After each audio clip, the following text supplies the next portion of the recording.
Okay, thank you, sir. And thank you for the really great messages.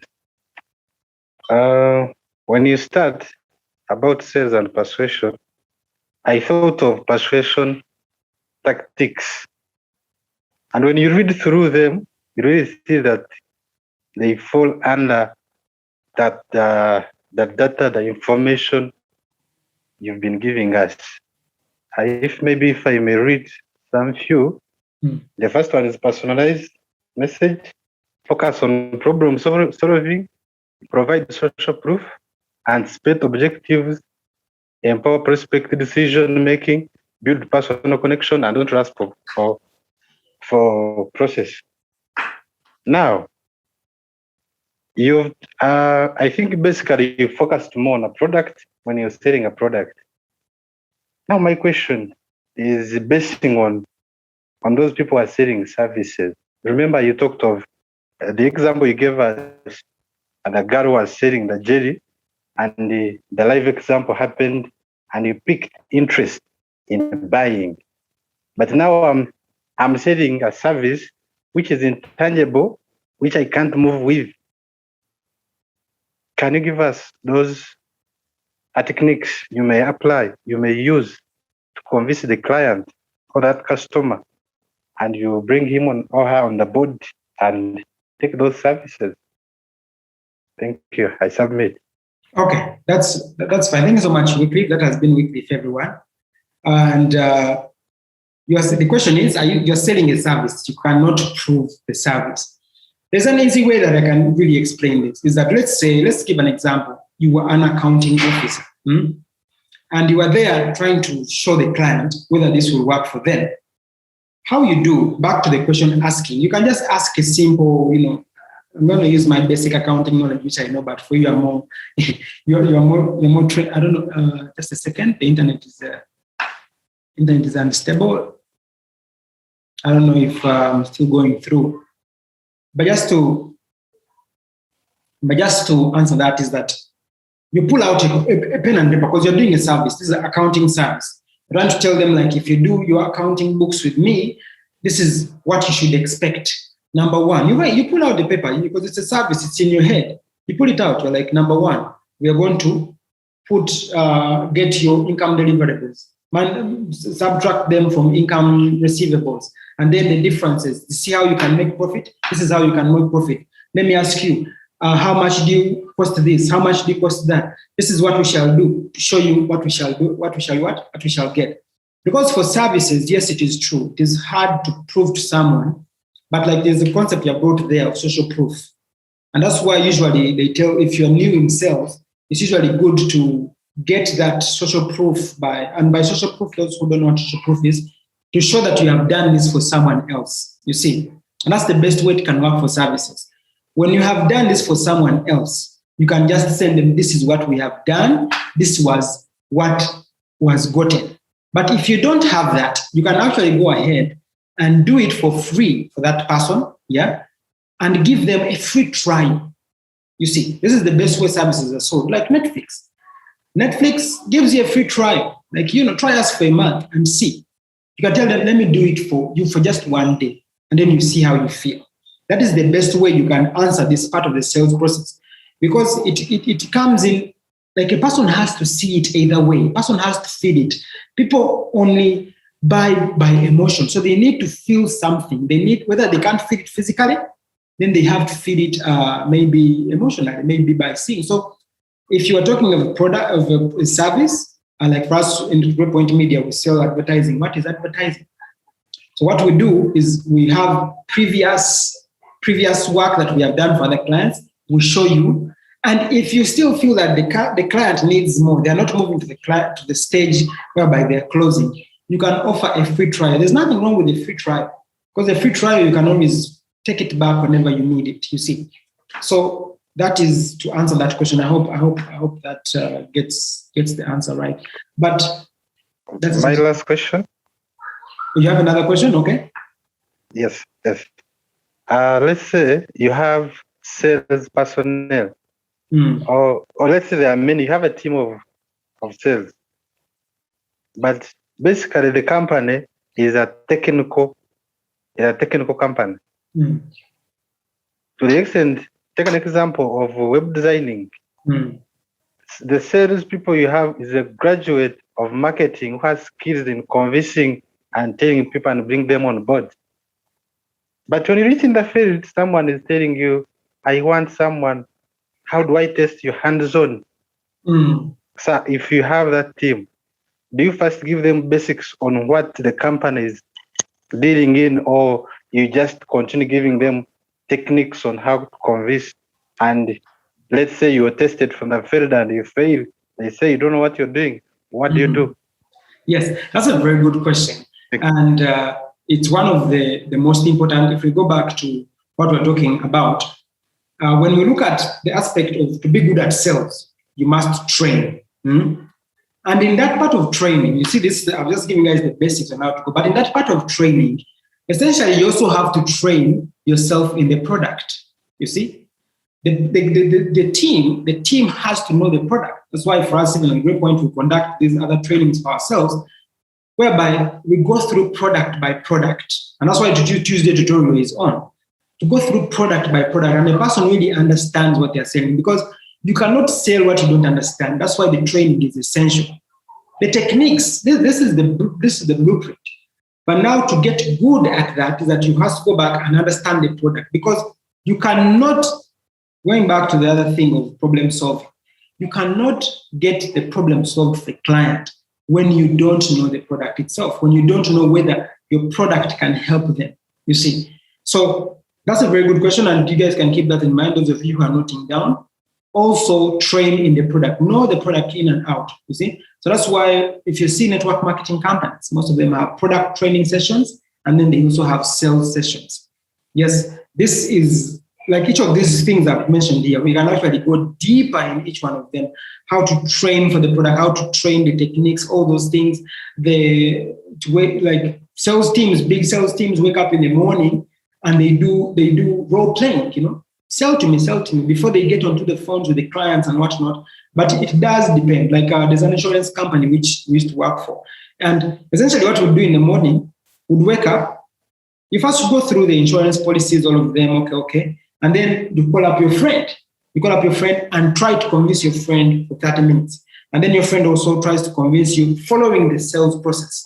But that requires that you have a deep understanding of it. So when you hire a person who is marketing, and I'm telling you, what they teach in school, leave that.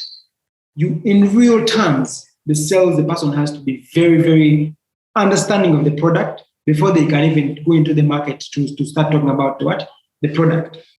Okay, so that was Wycliffe. I'm going to read Nicholas's question. He says, my question goes, how can a sale lead you to another sale without having to go through the same sales process? What should be the focus while making the first core sale? For example, from your story with your girl, do you think she would do the same sale to you anymore? That's a very good question. So how can the sale lead to another sale? I talked about this in the follow-up. Let's say the client says yes. They get in, they pay you.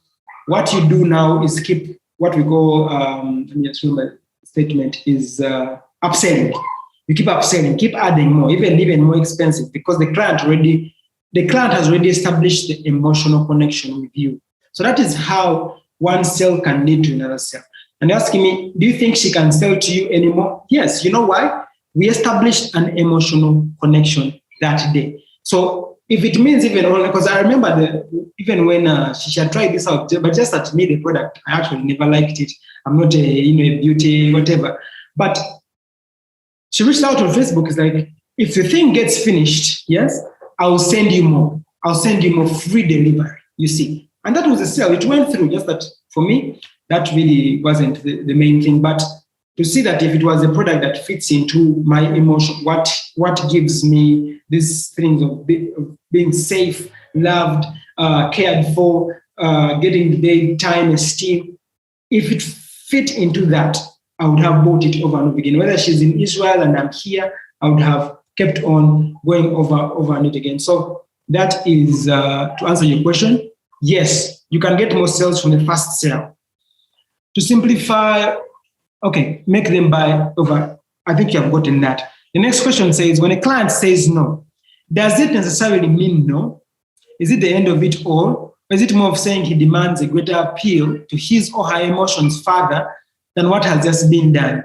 Maybe because of the time available for the sale. This is a very good question. When a client says no, and I don't want to make any funny jokes on here, but it's nice to see, this video, of course, is being recorded. All the questions that we're asking, we'll have it posted on all our social medias. So thank you for coming, Neo, and we shall see you around soon. But to answer your question, Nicholas, you're saying, does a no mean a no? You see, like I've given you the example, when you go to the what? When you go to the doctor's place, are you saying no? You see, that's why it is very essential that you follow the sales process very well. Once the sales process is perfect, it ensures there is no at the end. But when a client says no, there are two things involved. If a client says no, they have said no, leave them. We don't have time for that. Don't sell to the unsellable. But if a client says no, usually they will give you a reason.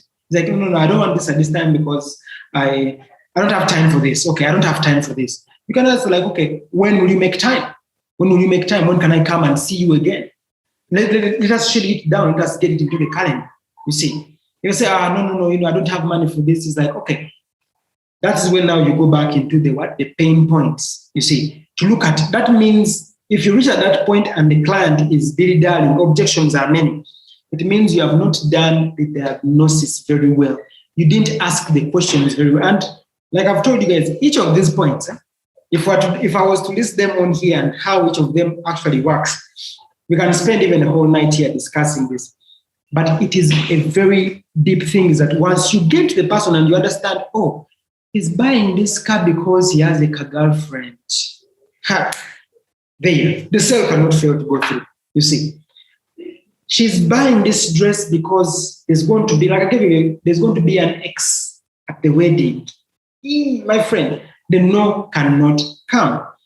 But when there are no's, it means go back to the pain points, okay? First ask them, but let's say for the cars, like, I don't want to take this car. Like, by the way, let me ask you before you go, is there anyone else that will be driving this car? Are you going to be taking anyone else in this car? You now start to probe around and see they weren't forthcoming with the exact pain point. Or like, is there anything fun you want to do with this car? Just to give you guys an example of what it means. So I hope that answers your question, but a no can mean two things. Can mean no, move on, leave that one. Or it can mean go back the pain points and beat around the bush somewhere until you reach the one. And usually on the second round, they usually tell you the real reason. Someone may not be wanting to buy that car because their wife needs to make a decision. So that's what that question does. Derek says, just to supplement on the no, it is important to establish a detailed pain sheet and your product knowledge. Yes, and this ties into what Wycliffe had asked. To make sure that you understand the whole product, everything it does, what it solves, everything. So that when you meet a pain point, you know, okay, I'm going to hook them there. Okay, it's not hooking. I'm going to serve them there. Okay, this is how it will come in. So you keep that in mind. Let's have another question if there are no other questions. We still have some few minutes on this. Any questions from Doug? Comfort, you're most welcome. I thought you were in.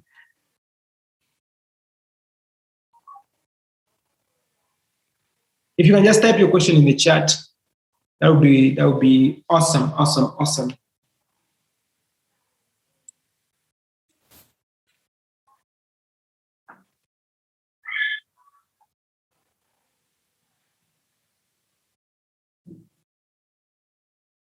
Yes.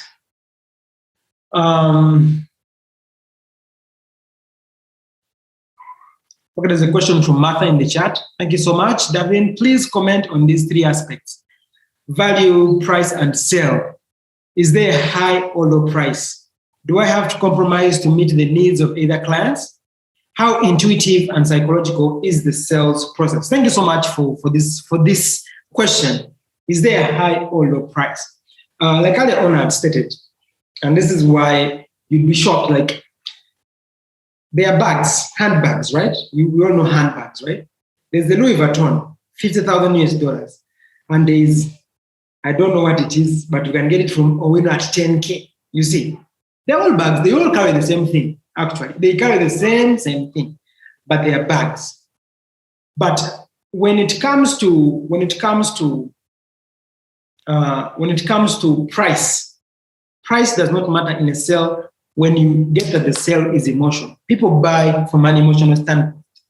Once you hit the pain point, guys, I assure you this, once you hit someone's pain point, trust me, there is no price that you tell them that will scare them. They will even start to see, I like this thing, but will I afford it?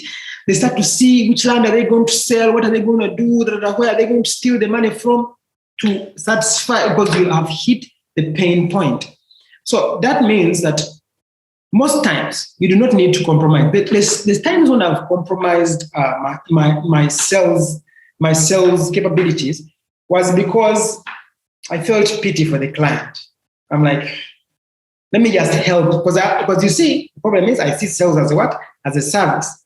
There's some sales people who see it as crunch it like numbers, just get it going, crush whatever you can crush. But when I see it as service, I'm like, okay, you know what? This client doesn't have the budget I need. But I have come to grow out of that. And I'm like, no, if a client can't be helped, maybe we can just refer them to someone else, you see. Maybe they can go somewhere. But you don't have to always compromise. If you're a good salesperson, you don't compromise on your price to meet the needs of the client. Is that you have already met them where they wanted to be met at their emotional point. And to answer your question, how intuitive and psychological is the sales process? It is psychological all the way. Throughout the whole process is that you're playing on a psychology like the one of response and react. You're playing on the emotional psychology of the person. What are they actually seeking for in life? What do they want to achieve? So it is a very, very psychological process.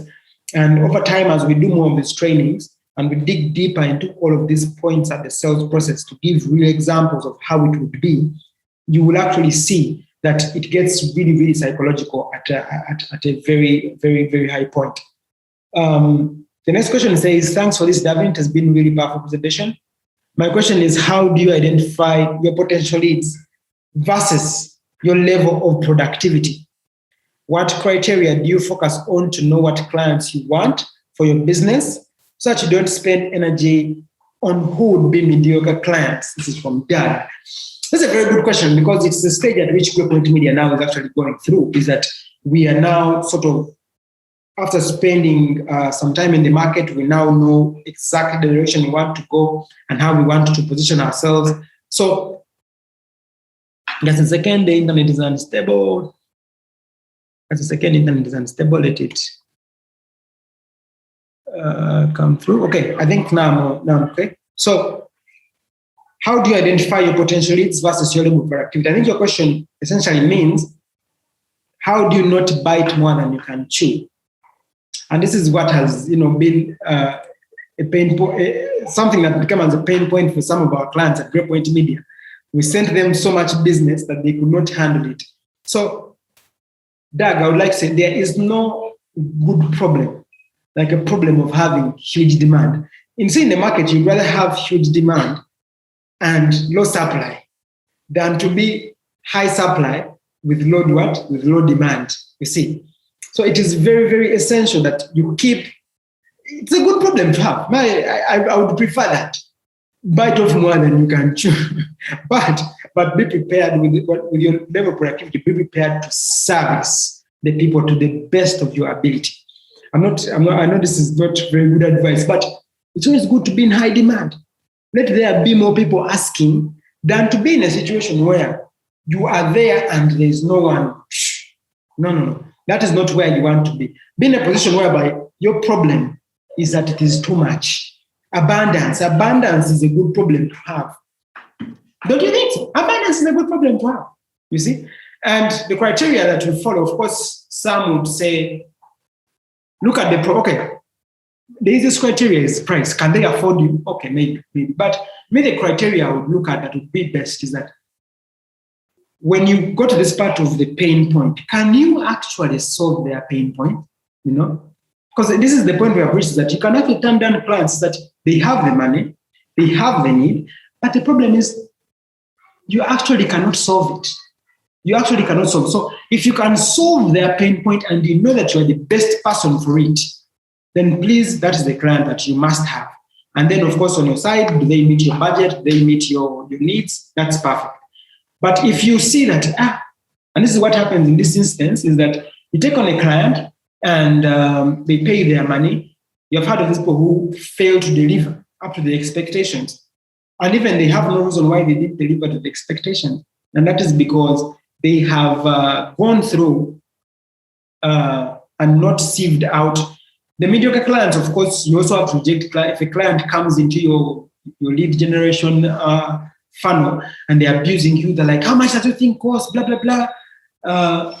You can just always, if a client is not friendly to you, how will you be friendly to them? How will you service them? So it's also good to learn how to say no, because the good thing about learning sales and being good at it is that you can generate sales anywhere, anytime, anywhere in the world. So you don't need to plead for anyone. You don't need to beg anyone. You can always do it by yourself. Okay? So with that, at least you can know that there's a way you can separate the clients. There's a way you can separate the clients from the ones you want. You have so many that you choose. You choose, like, me, I want this one, I want this one, I want this one. And you prepare to build long-term relationships with those clients, whether you're selling to them dresses, whether you're doing tailoring, all of that.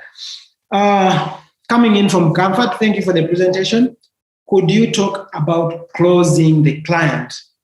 Okay. So, like I've said, when you do get the pain point right, the closing part is going to be so simple because the client is already itching. And for closing, trust me, we're even going to have a full-blown training, even lasting weeks upon weeks, for this specific part on closing the client. But closing essentially means answering the hidden questions which did not come up earlier in the diagnosis. You see, answering the hidden questions which did not come earlier in the diagnosis. That's why your diagnosis has to be very, very well.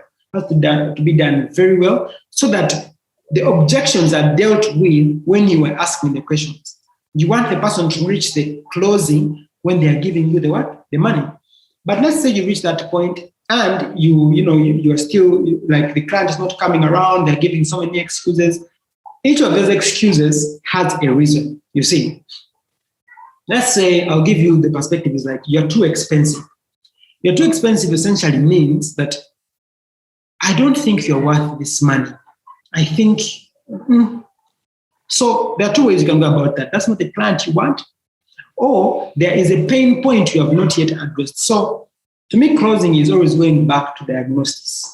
Go back to diagnosis and look, okay, where is it? Where is it? Ask more questions, listen more.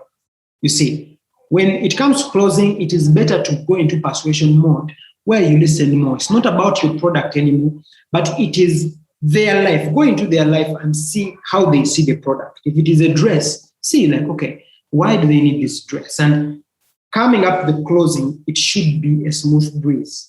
We shall get deep into this for those of you who are in Greypointmedia, but I hope that's answers the question, is that make sure that your diagnosis is so good that when it comes to closing, the trick in closing is to repeat back their problems to them. So you told me, okay, you told me you're going for your sister's wedding. Okay, that's really nice. By the way, do you know last week I went for a wedding and my ex was there? It can be crazy, Now you're starting to close the client. It's like, yeah, my ex will be there, Like, your family, does anyone look down upon you in your family? So, like, how is your relationship with your family? You start to probe and all that stuff. Galaxy 89. I thought this was coming. Hi, Davin. Thank you so much. This is Esther.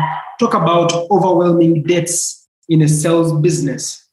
Yes, I want to understand, why does your business have debts yet you are in the sales business? Because essentially sales, it is push more product than you're actually spending out. So just maybe if you can give me context, let me assume, let's say the debt is coming, you have bought some products which you want to sell, yeah? And then you have been stuck with them. there may be two things there that I think are very key. Number one, these products, what are they? Where is their target market? This now maybe goes back into a bit of advertising. Where is your target market coming from? Where do they live? Where do they stay? Do they need your product? Go through the sales process again. Do they need your product? What are their pain points? Why do they want to buy your product? And you find them where they are and sell to them so that you can make money. Because being in debt is essentially just a money issue, you see. It's that you need to make more money. And in making more money is that you have to go through these sales process ideas. Is that where are the leads? You may not have money to advertise, but maybe you have some time on your WhatsApp and you're in very many groups, very many what you can join and give, you know. The only way I've seen that sales become really effective is to give people information. Because information is the only way. Like, for example, let me just assume, Esther, your business sells bras, right? If every day you went on your status and you just shared information about how bras cause cancer to the chest, the best bra to have, or the best type of bra to wear under which type of dress. Well, so many things you can talk about, just bras, you see. Someone will feel like, you know me, my bras, they pain me whenever I take them on. That is a client. That is one you can, but you would have never known unless you shared the information. So whatever your business is, whether it is a shop, is that just know what do people actually need these things for. Then give the information. Give the information for free. It's the reason why we are recording this. It's like we give information for free. That's why when you go to maybe yogurt companies, they give you a test. They give you the yogurt for free to have you test. When you go to a bar, they give you a small, a free complimentary drink for the ladies' night. And that is because they want you to first have a test to know your pain point. You see, once you know their pain point, the sale becomes easy. So I hope this answers the question. But for the debts, I really think it is because you bought so much product their side and you're not moving enough this side.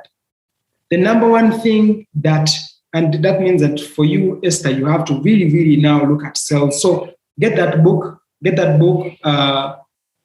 Sell or Be Sold by Grant Cardone. You can download it free off the internet, just a couple of MBs, and really be very aggressive with the sales process, Be very, very aggressive with the sales process so that you can make more money and be able to pay off the debt.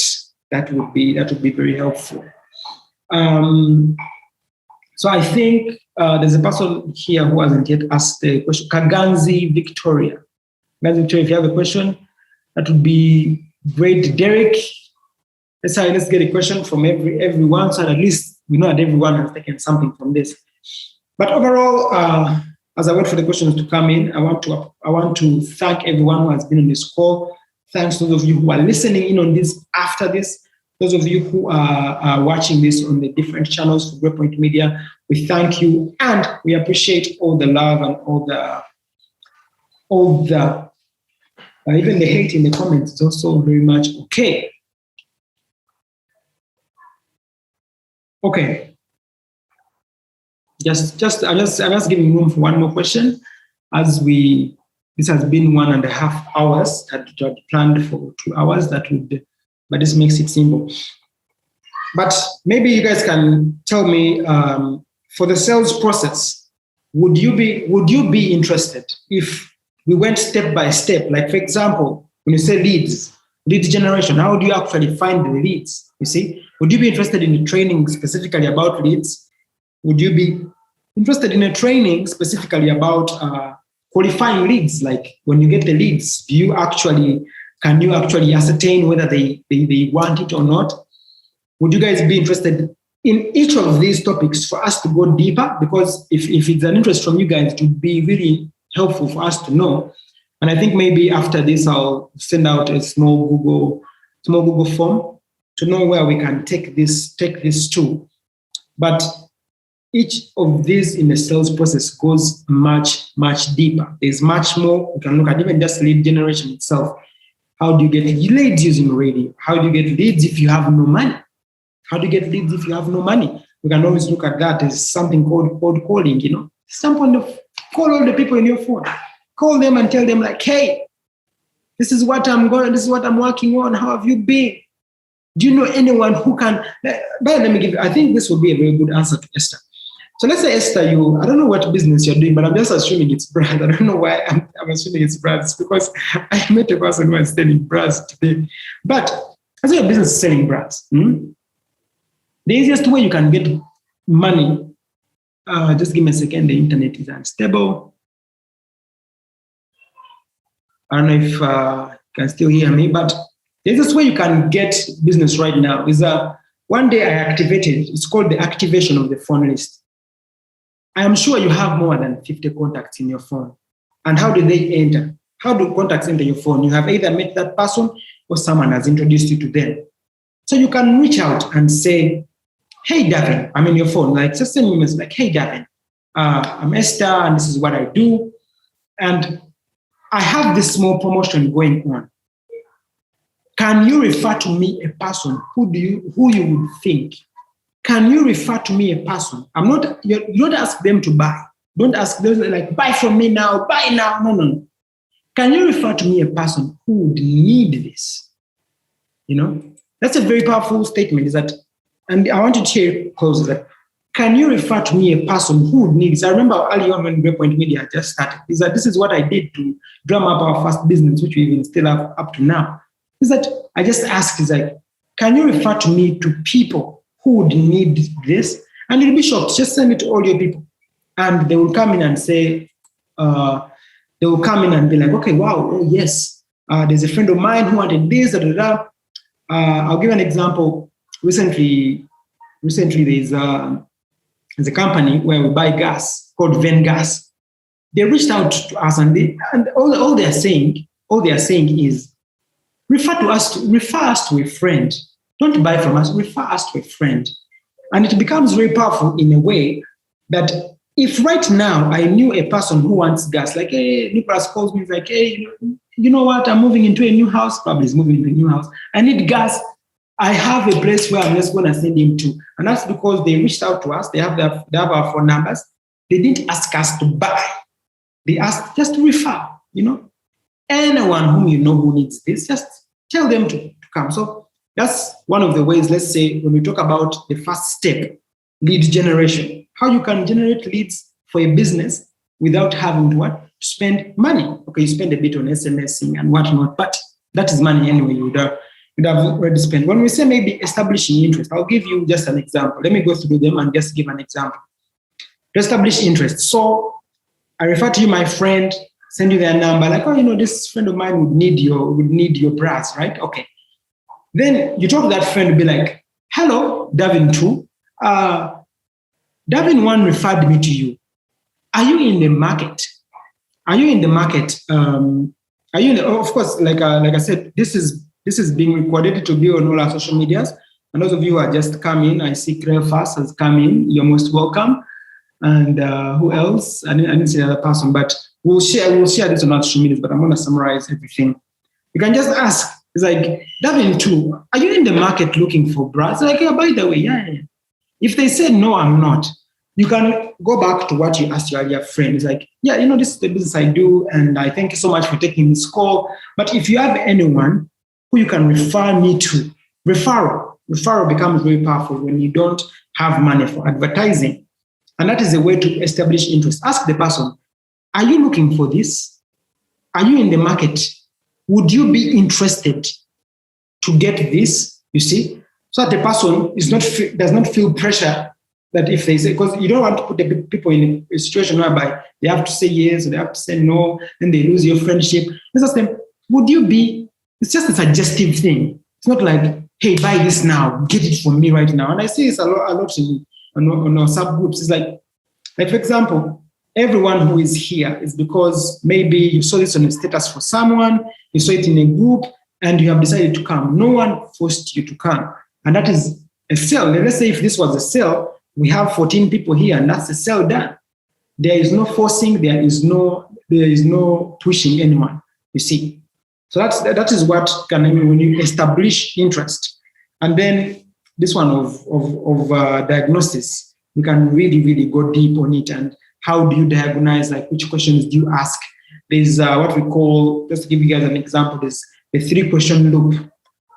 what is paining you right now? That's the first question. What is paining you right now? How do you think we can solve it? Number 2, you make the client close themselves. This is to answer maybe something about comfort closing. How do you think we can solve it? And you ask them, how would you feel after it has been solved? And that's why I tell you, towards the end, you have to be a very, very good listener. Listen to what the client is not telling you. So that is also for problem solving. And testing out the product, show them, demonstrate. If it is a dress, let them put it on. If it is a bra, let them try it on, and they start to feel whether it is okay. And then you ask for the money. So just to give a small recap of what we have covered as we are winding this down. Those of you who have come in, thank you so much. We have stated. Let me give it a second. Internet is unstable. We have stated the importance of sales. Why sales is the most important skill you should learn. Just to close this up, I'm just wrapping it up. Why sales is very important? Because if you want to become a president, you have to sell people. If you want to get married to someone, you have to sell to them that you are the best person that can that they should marry or marry them. If you want to maybe get a job in an interview, the way you present yourself, the way you speak, the way you conduct yourself, that is all sales. It does not only connect to products. So, of course, in this sentence, we teach it in a way of like as if you're selling products, but cut it across anything. You see, it still applies. And then we talked about what sales is. Sales is essentially service to serve people and solve people's problems. And then persuasion is listening. So when you say sales and persuasion, it's essentially the art of listening so that you can solve someone's problem. Give more than what you are taking away from a conversation. And then when we go to the book recommendation I've given, those of you who are coming, please get this book. I'm really imploring this. Sell or Be Sold by Grant Cardone is where I've summarized most of these points to give you guys examples of how it applies in our market here where we are, and what we can do about it in this lockdown.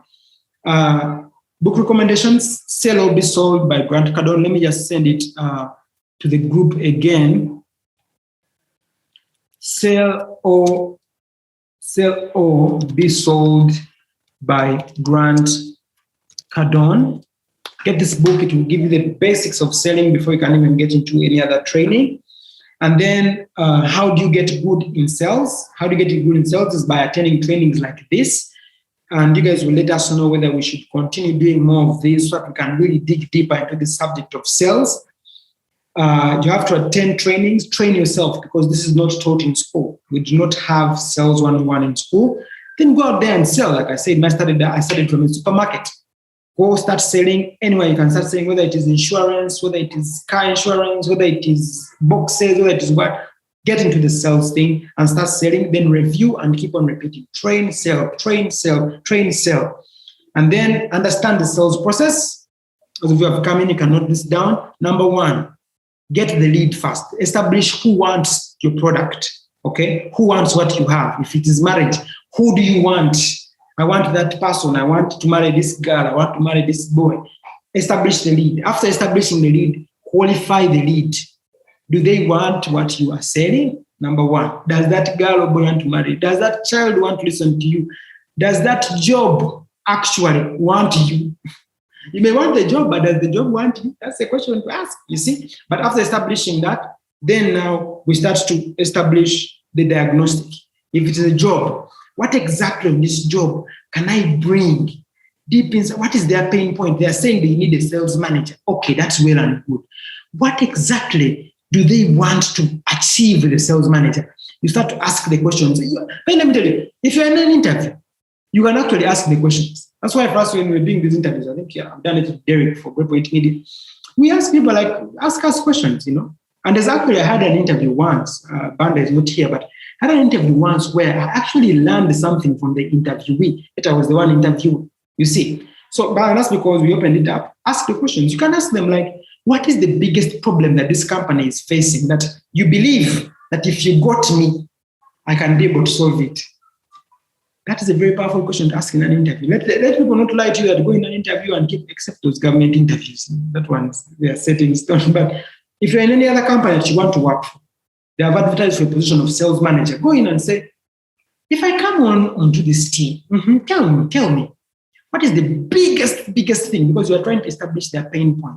What is the biggest thing? Do you want to increase sales by 5%? Do you want to increase the sales team? Do you want sales train? What is the biggest thing that you believe if I do for you, it will be a perfect match made in heaven? And you listen to what the managers are saying. And then you use that after establishing the what? The diagnostics. Does it give them safety? Does it make them more money? Does it give them self-esteem? Does it get them laid? Does it give them, food, shelter, clothing? All these things, you look at them. And then time. Do they get time from that? After establishing, that is the third step in the process, then you test out. And you can tell them in an interview, like, hey, when I come in, I do believe this is how I'm going to do it. You literally, this is to answer Chris' question, you repeat back what their problem is. They have told you they want to increase sales by 15%. Tell them, me, according to my experience, I've increased sales from my previous company by 50%. We had a 20-man training, we had a 20-man sales team, and this is what we're able to achieve. So I do believe I'm the perfect person for this job when I come on, because I will drive up not 15%, but we shall even take it up to 30, 40, 50% if you so wish. So you test out the idea. They start to see themselves, Tell the girl or boy, those of you want to get, it's like, sell to them. It's like, you know what, me, if I come and you marry me, or if I marry you, girl, I will love you until you die. I will be the best husband for you. And the person is sold, like, wow. They start to see it in their mind, like, okay, I can see this person. That is how the sales process does work. And then after that, after testing out your products, you close them, ask for the sale, be like, yo, let's start. Let's get married tomorrow. Let us go. You have accepted. Let us ask for the money. If you're selling a product, like the person has tried on the bra, remember where we started from? They want the bra. It has solved their pain point. Maybe the boobs were paining them here. Then you have given them a bra which doesn't have this kind of thing. Then ask for the money at the end. It's like, oh, this is perfect for you. Actually, just keep it on. Just give me my 50K and I go. And that's that. But then after closing the client, follow up. One day or maybe even an hour after they are bought from you, call them up. Like, hello, this is Davin. Are you enjoying the bra I brought you? I have a new stock which we can add to that. I have a different color. That is how you can actually sell more. To answer Nicholas's question, to sell more into what? To sell more into the client and be able to get more. So I hope that closes it for today. If there are any more questions, I'm giving space for just one last question. And those of you who are listening in on the podcast, just type it in the chat as I'm making this outro. Those of you who are listening to this on the podcast, those of you who are listening to this, who are watching this on YouTube, because we're going to share this after, want to thank you. And those of you who have attended here, let me first shout out to the people, the radio days, the attendees. We have Olivia. Olivia, shout out. Thank you for coming through. Nicholas, Wycliffe, Derek. Now, Technospark, I don't know, but I think this is Esther, Doug, Wilbert, and then Kaganzi Victoria. Thank you for coming. Cleophas, thank you for coming.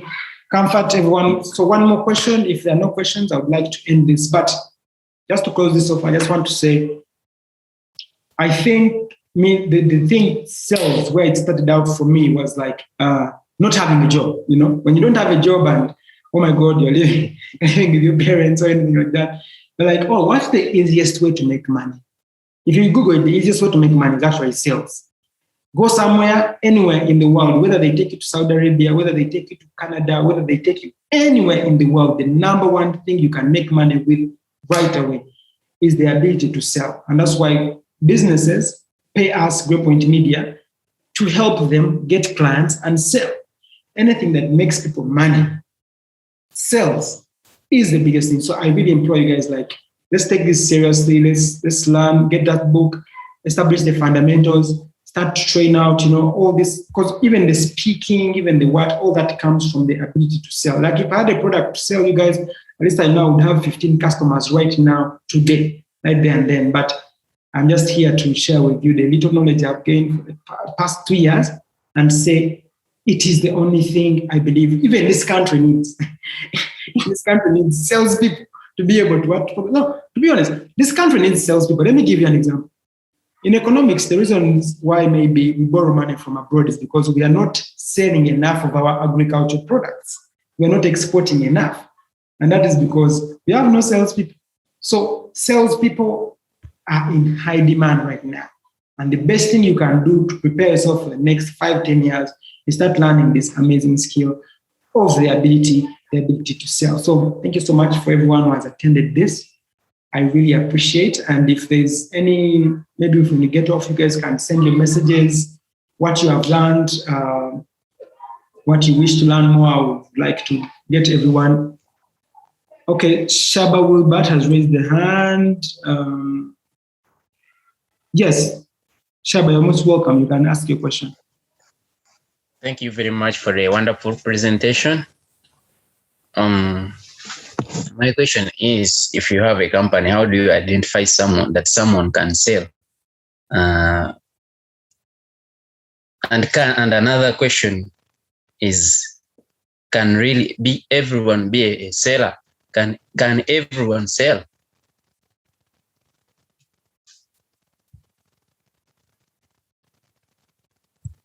That's a very good question, Wilbert, and thank you so much for that question. Number one, how do you identify that someone can sell? If you have a company, I'll be number one. The biggest thing I have to be honest with you. If you own a company, you are the seller. You are the number one seller. You have to be. I am the top seller in Greypointmedia. Everyone in Greypointmedia knows this. No one can outcompete me in selling. I make it competitive because we are competitive in that way. Who can get the most leads? Who can close? You see, and we keep that competition up and about. So, how do you identify the best salesperson? You look at the features that we have talked about. Who is more servicing? Like I'll give an example. We had a video editor. This was under Douglas's team, the time when we were working on some projects. A video editor who would work more than what is needed, who would turn in more videos than what is needed. That is a very good salesperson. You know why? Because they are serving, you see? So anyone in your company that is doing more than what the job description requires, that is not just doing bare minimum, just showing up to enjoy the vibes, that is a potential seller. And to your second question, can everyone sell? I'll answer it like this. What options do we have? Everyone has to sell. Because like I've said, sales cuts across every aspect of our lives. So everyone can sell. If a person says, me, I'm not good at sales, I can't sell, it's like you're doing a disservice to yourself. Because the people who can sell are going to come and pass by you. And that's what happens because, look at, I'll give an example. A leader, but let's say Bobby Wine, hashtag voted Bobby Wine, but he's the one who came out and said, me, I want to take this on. Are you sure there are not so many big men who wanted to be president? You see, there are so many who are there, but he has done who has stood up and taken on the mantle. So everyone can sell. It is in everyone. But if you take a back seat, for me, I was selling things. That's because we have the wrong framework. We think sales is for, yeah? It is something dirty.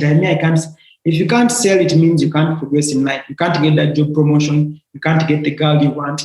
You'll be stuck in a relationship that you're not happy with, You generally not get what you want in life. Whether it is making more money, whether it is getting a job promotion, whether it is buying the best car.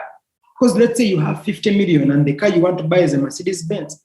You go to the bond and sell the guy who is selling the car, like me, this is the one I want, and he takes you 50 million for a car for 100 million. You see, that is what can happen when you are good at sales. So everyone can sell, but if you choose not to be a salesperson, it is also okay. Just understand that life is essentially just, because you have to fight. Essentially, might say sales is service, and as you are serving, you are fighting. The UPDF serves this country, but how do they do it? They are fighting for this country, and that is how it is. But thank you so much for that great question, Wilbert. Your name is Wilbert. Let me see. Yes, Wilbert. And I hope I've gotten to everyone. I would like to end this by thanking you all for coming, and I will see you guys in the next one. Cheers.